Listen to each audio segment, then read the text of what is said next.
Pour toute bénédiction que nous pourrons recevoir de Dieu, il y a toujours la part de Dieu et la part de l'homme. La faveur de Dieu est disponible pour chacun d'entre nous.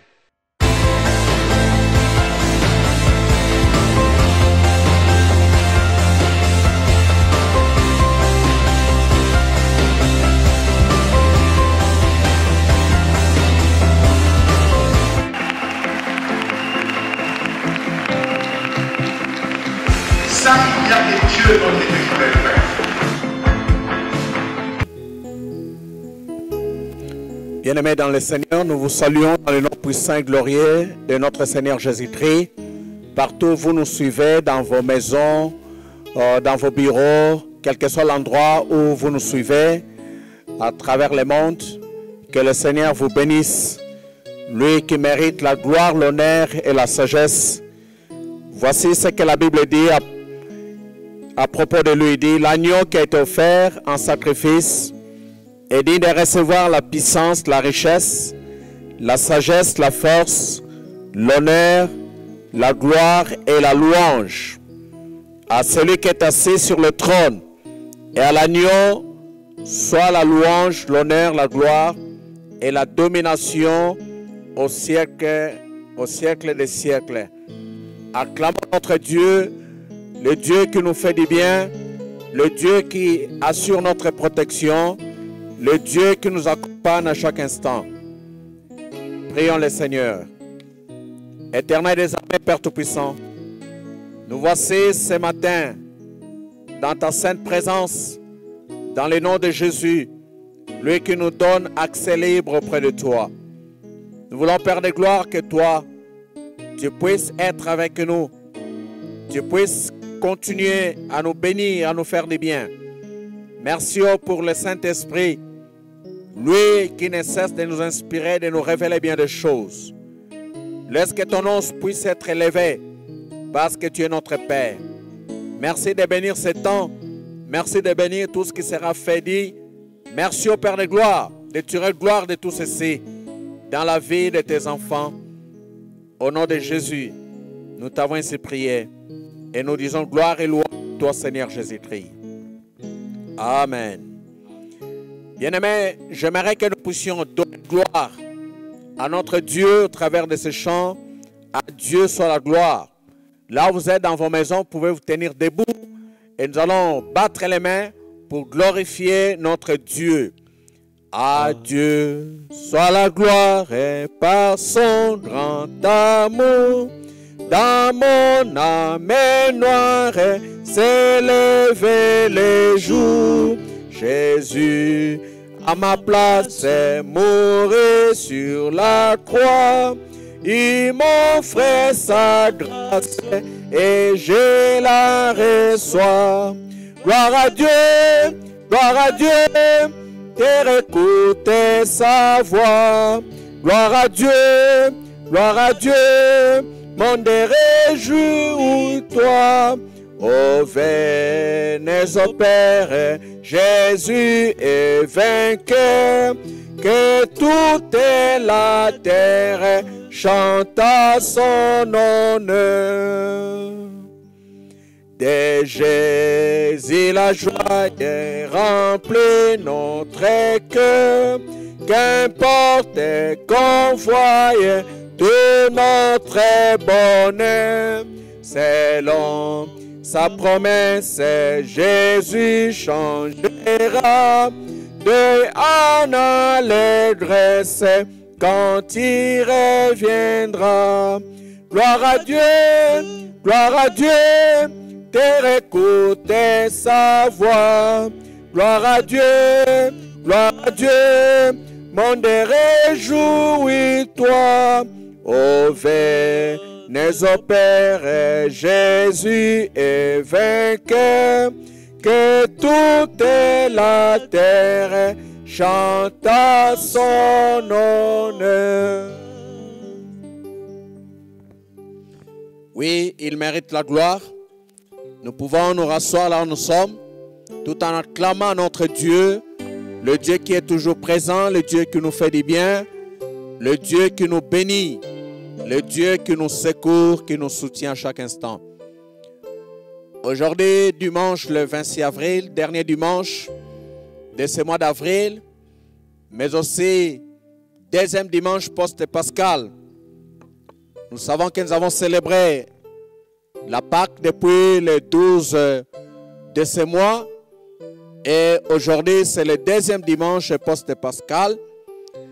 Nous sommes toujours dans cette atmosphère, dans cette ambiance, dans ce contexte de la Pâque, raison pour laquelle, bien-aimés, nous voulons vous inviter à lire avec nous ces deux passages de l'Écriture. Le premier, c'est dans Matthieu chapitre 24, Matthieu 24, verset 14. Le deuxième, c'est dans Marc chapitre 16, versets 15 et 16. Je disais, le premier passage, c'est dans Matthieu chapitre 24, verset 14.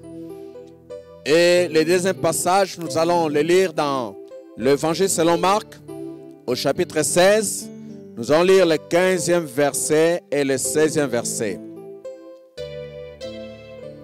Il est écrit ceci, Matthieu 24, 14. Cette bonne nouvelle du royaume sera proclamée dans le monde entier pour servir de témoignage à toutes les nations. Alors viendra la fin. Cette bonne nouvelle du royaume sera proclamée dans le monde entier pour servir de témoignage à toutes les nations. Alors viendra la fin. Le deuxième passage, c'est dans Marc chapitre 16, versets 15 et 16. Il est écrit ceci. Puis il leur dit, allez dans le monde entier proclamer la bonne nouvelle à toute la création. Celui qui croira et qui sera baptisé sera sauvé, mais celui qui ne croira pas sera condamné. Puis il leur dit, allez dans le monde entier proclamer la bonne nouvelle à toute la création. Celui qui croira et qui sera baptisé sera sauvé, mais celui qui ne croira pas sera condamné. Bien-aimés dans le Seigneur, comme je l'ai dit, nous sommes dans la période après Pâques que nous avons célébré le 12 avril. Et aujourd'hui, nous sommes au deuxième dimanche après le dimanche 12. Il y a le dimanche 19 et aujourd'hui c'est le dimanche 26. Les paroles que nous avons lues pour le premier passage évidemment, c'était avant la mort de Jésus quand il parlait des signes liés à la fin des temps et il exhortait les disciples à veiller, à être vigilants. Et parmi ces signes, il a dit cette bonne nouvelle du royaume sera proclamée dans le monde entier pour servir de témoignage à toutes les nations. Le deuxième passage, c'est après la résurrection. Quand le Seigneur est ressuscité, il est sorti vivant d'entre les morts. Avant son ascension, il a donné des recommandations. Il a donné des directives aux disciples. Il a confié une mission. Et la mission, c'est d'aller proclamer la bonne nouvelle à toute la création ou à tous les hommes. C'est ainsi que ce matin, nous allons parler de la bonne nouvelle du royaume. C'est ça l'intitulé de notre message de ce matin. La bonne nouvelle du royaume. De nos jours, quand nous nous réveillons, nous allumons nos postes téléviseurs, nous ouvrons nos postes récepteurs, nos radios.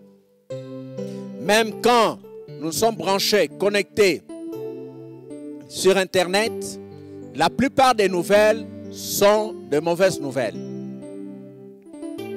La plupart des nouvelles ne sont pas de bonnes nouvelles. Surtout en cette période où il y a la pandémie de coronavirus. Chaque fois, on nous donne le nombre de décès. On nous parle de nombre de personnes qui sont contaminées, dont la tendance est à la hausse, surtout pour notre pays. Et toutes ces nouvelles-là de foi nous font peur. Bien-aimé, j'aimerais dire à quelqu'un que ce que le monde peut donner, ce que le monde peut annoncer, ce n'est que des mauvaises nouvelles. Des nouvelles de guerre, des nouvelles de famine, des nouvelles de catastrophes, des nouvelles de deuil, et ainsi de suite. Mais Dieu, lorsqu'il vient vers nous, il nous apporte la bonne nouvelle. Pas n'importe quelle bonne nouvelle, la bonne nouvelle du royaume. Bien-aimé, l'annonce de la bonne nouvelle du royaume fit la préoccupation de notre Seigneur Jésus-Christ. Déjà, au début de son ministère, tout comme à la fin, il a proclamé la bonne nouvelle du royaume.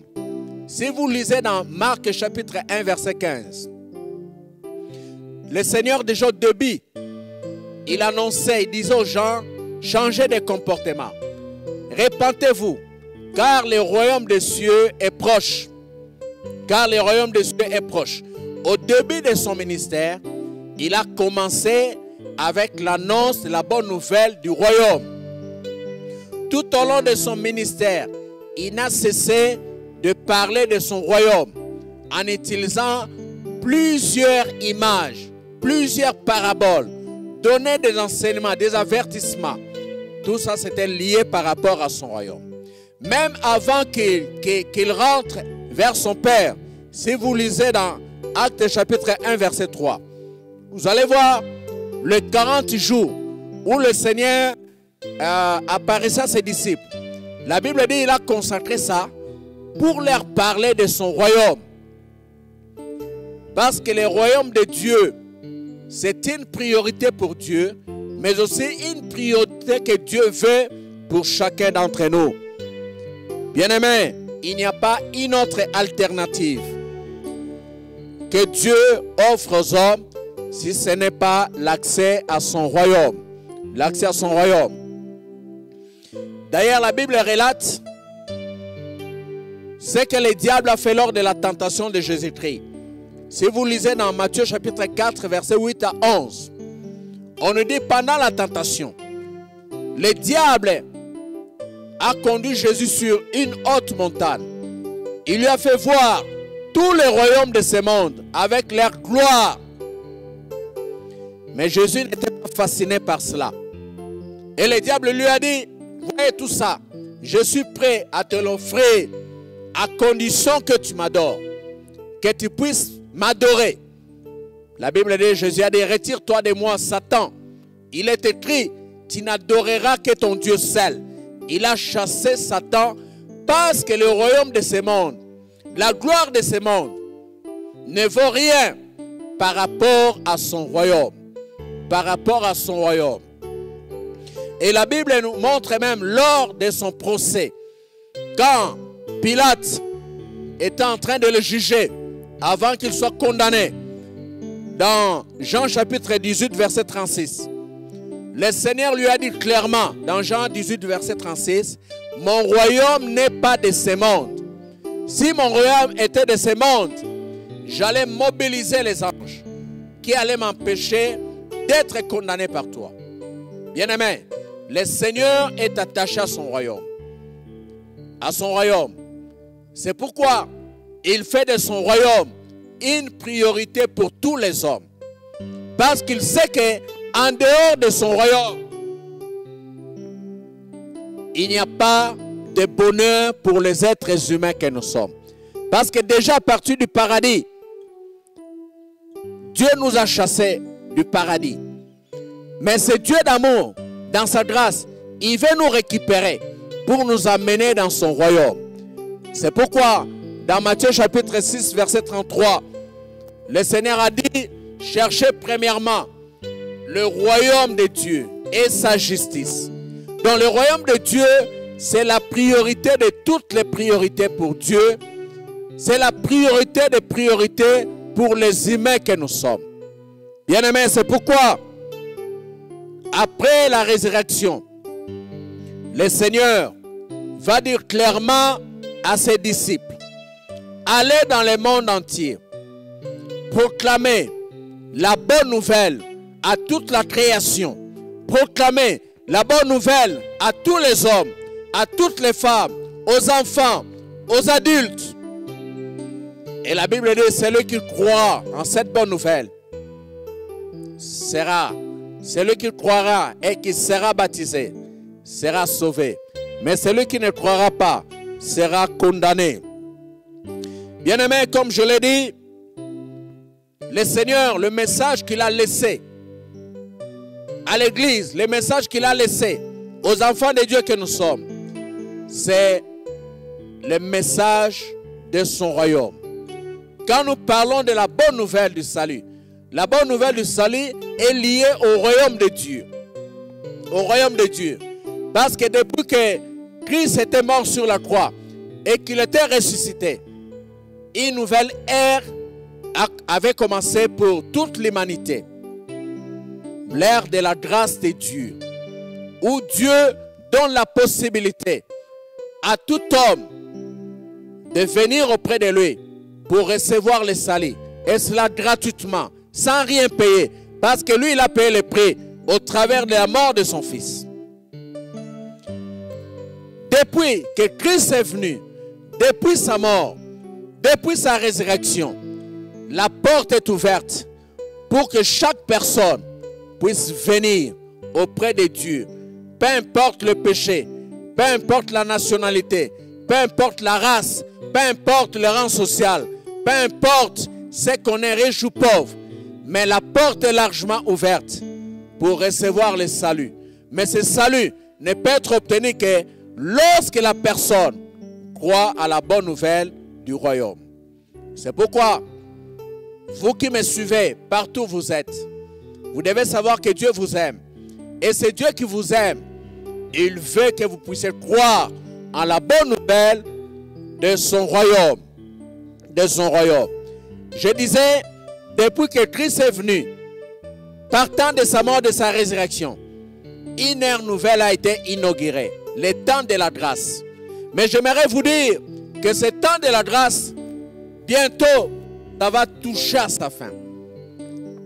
Petit à petit, ce temps de grâce va se terminer. Et quand le temps de la grâce va se terminer, il y aura un autre temps. C'est le temps de jugement. Le temps de jugement. Le Seigneur qui est mort, le Seigneur qui est ressuscité, le Seigneur qui est le sauveur, à ce moment-là, il sera le juge. C'est pourquoi il ne faut pas vouloir les rencontrer comme juges. Profite de ce temps que le Seigneur nous donne, parce que bientôt ça sera la fin. Bientôt ça sera la fin. Pourquoi dans le texte de Matthieu, chapitre 24, verset 14, lorsque le Seigneur donnait le signe de temps, il a dit, cette bonne nouvelle du royaume sera prêchée partout dans le monde pour servir de témoignage. Et pourquoi le Seigneur veut que la bonne nouvelle du royaume soit prêchée partout dans le monde pour servir de témoignage? Parce que le Seigneur ne veut pas qu'il y ait des excuses. Que les gens puissent dire, non, Seigneur Jésus, si nous n'avons pas cru en toi, ce n'est pas de notre faute. Parce que nous n'avons jamais entendu parler de toi. Parce que nous n'avons jamais entendu parler de ton royaume. C'est pourquoi c'est temps de la fin. La bonne nouvelle du royaume sera prêchée partout dans le monde. C'est le cas aujourd'hui. On parle de confinement. Les églises, on ne se retrouve pas. Mais le Seigneur, parce qu'il est le maître de tant de circonstances, il utilise tous les moyens possibles. Aujourd'hui, vous me suivez au travers de l'Internet, au travers de Facebook, au travers de YouTube ou autres réseaux sociaux. C'est parce que Dieu veut que tous les moyens soient à profit pour que chacun puisse écouter la bonne nouvelle du royaume. Bien-aimés dans le Seigneur, dans les Actes des Apôtres, au chapitre 17, versets 30 et 31, la Bible dit, Dieu ne tient pas compte du temps d'ignorance. Dieu ne tient pas compte du temps d'ignorance. Le temps où les hommes ne l'ont pas connu. Le temps où les hommes se sont rebellés contre lui. Le temps où les hommes se sont endurcis, ont endurci leur cœur pour ne pas accepter Dieu. Mais la Bible dit ceci. Dieu ne tient pas compte de ce temps d'ignorance. Mais il appelle tous les hommes en tout lieu à la repentance. Il appelle tous les hommes à changer de comportement. Pourquoi? Parce qu'il a fixé un jour où il va juger tout le monde, tous les hommes, et il va les juger par Jésus-Christ. Et la Bible dit, pour attester que c'est Jésus qui va juger le monde, dans ce passage-là, au verset 31, il a fait ressusciter d'entre les morts, comme preuve que c'est lui qui a été choisi pour juger le monde. C'est pourquoi, bien-aimés, il est temps pour vous et moi de ne pas se laisser distraire. Vous savez que le monde ici ne changera pas. Ne soyons pas aveuglés par les prouesses de la technologie, les théories de mieux-être. Oui, le monde ne changera jamais. D'ailleurs, la Bible dit, ce monde sera détruit par le feu. Sera détruit par le feu. Mais si toi, tu n'as pas accepté la bonne nouvelle du royaume, tu seras détruit par le feu avec ce monde.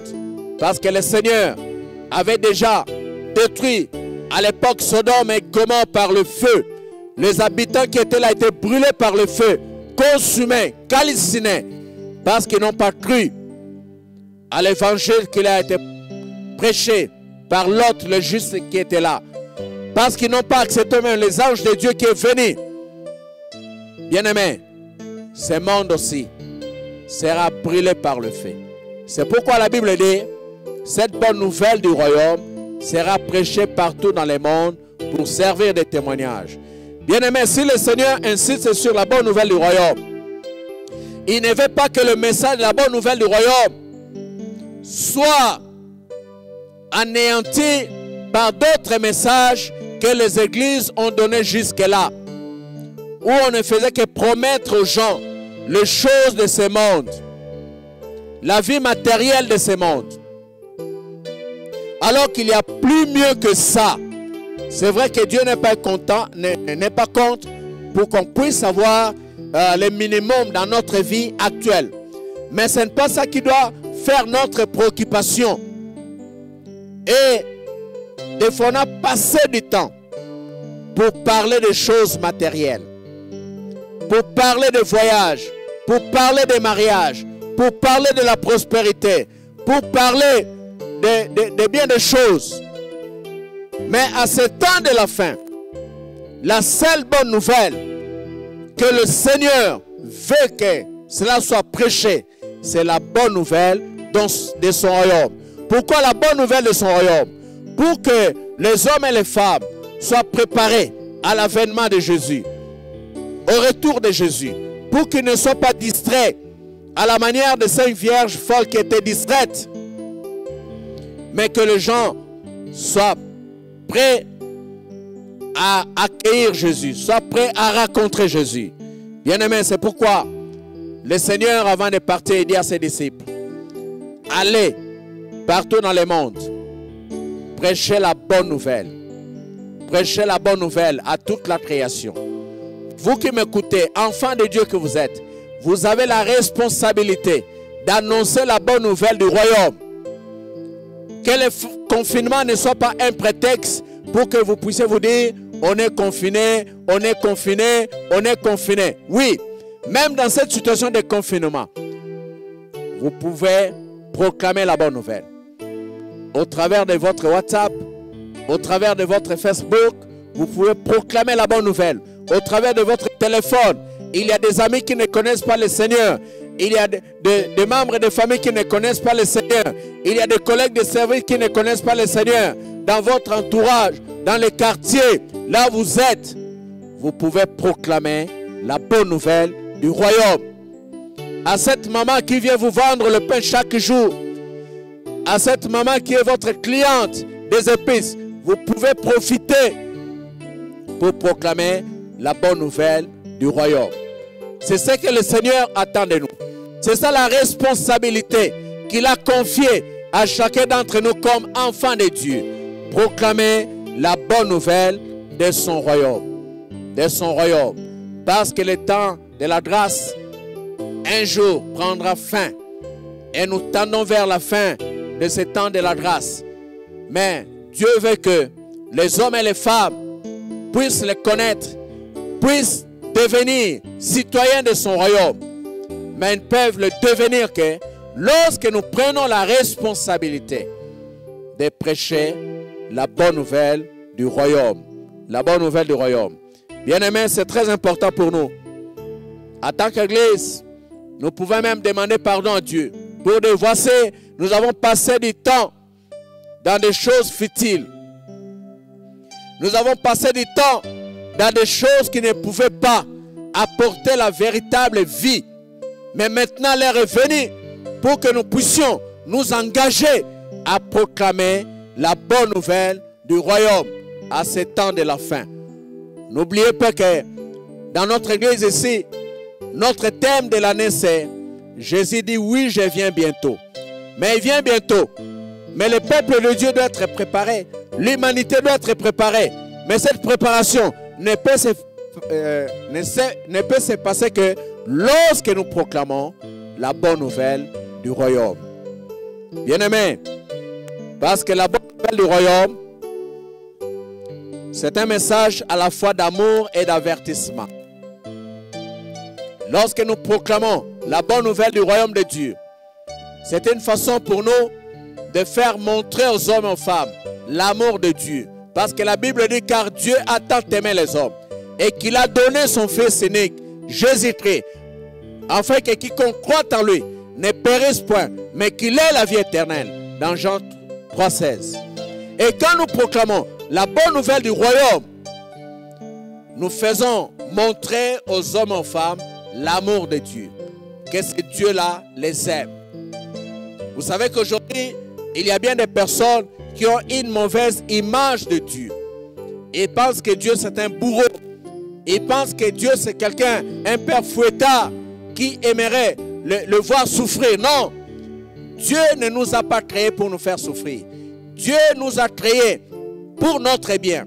C'est le péché qui a introduit la souffrance, toutes les calamités, la mort, tout ce que nous vivons dans ce monde.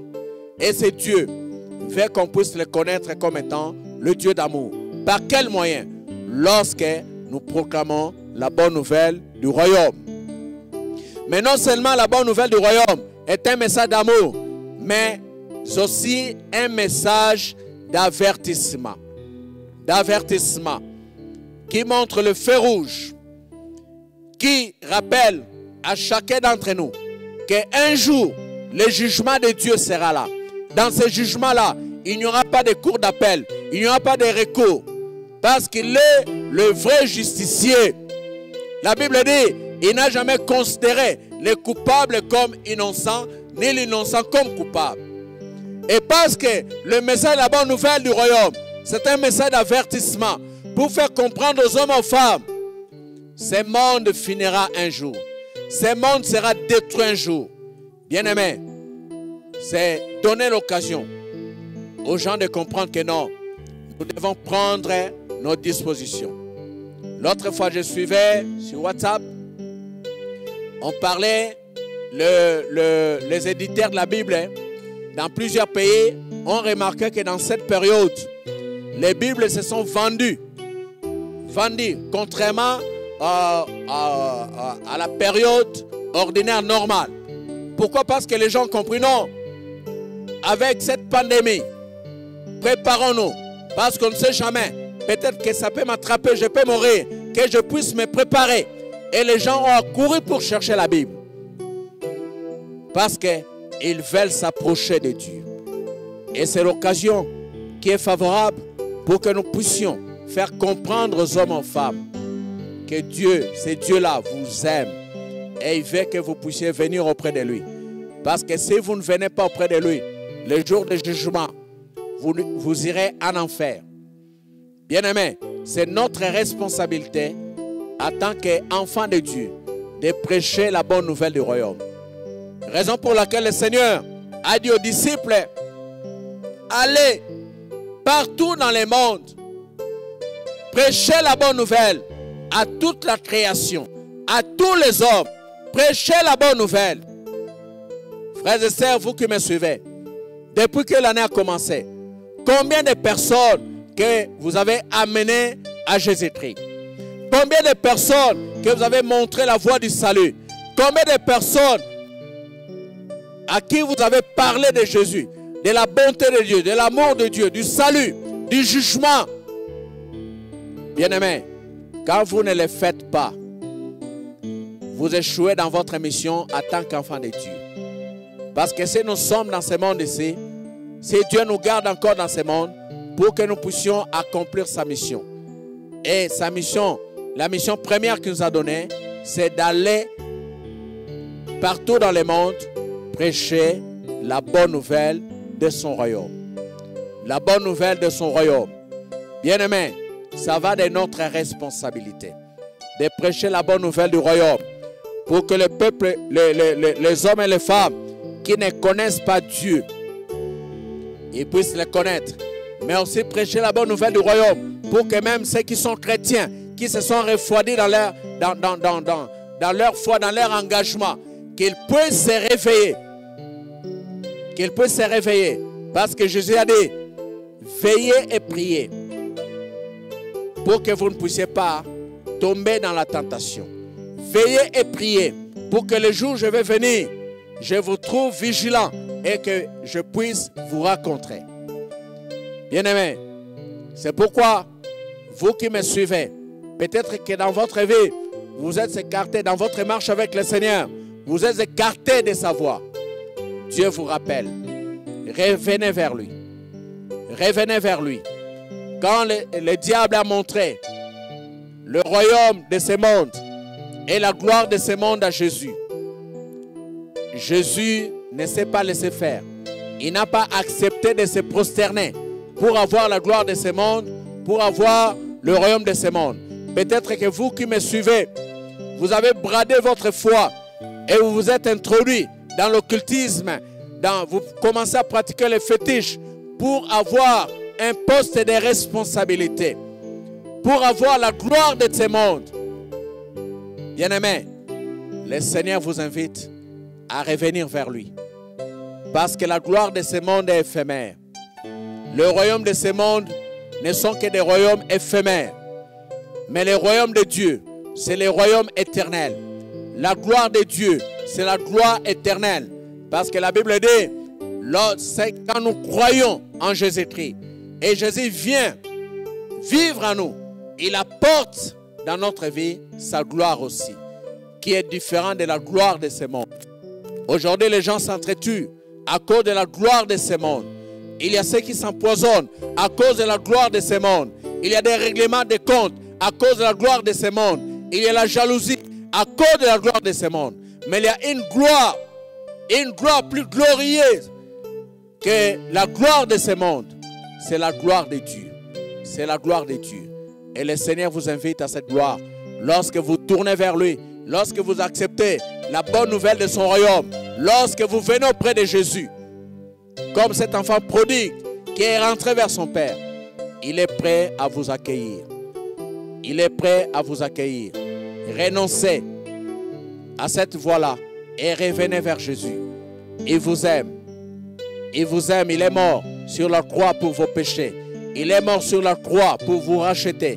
Il est mort sur la croix pour votre salut. Revenez vers lui. Parce que le salut ne se trouve qu'auprès de lui. Bien-aimés, voici le message que nous avons voulu partager avec vous. Dieu veut que la bonne nouvelle de son royaume soit prêchée. Parce que Jésus est déjà mort sur la croix. Jésus est ressuscité. Il est vivant. Et quand nous annonçons cette bonne nouvelle de son royaume, le pardon est possible. La repentance est possible.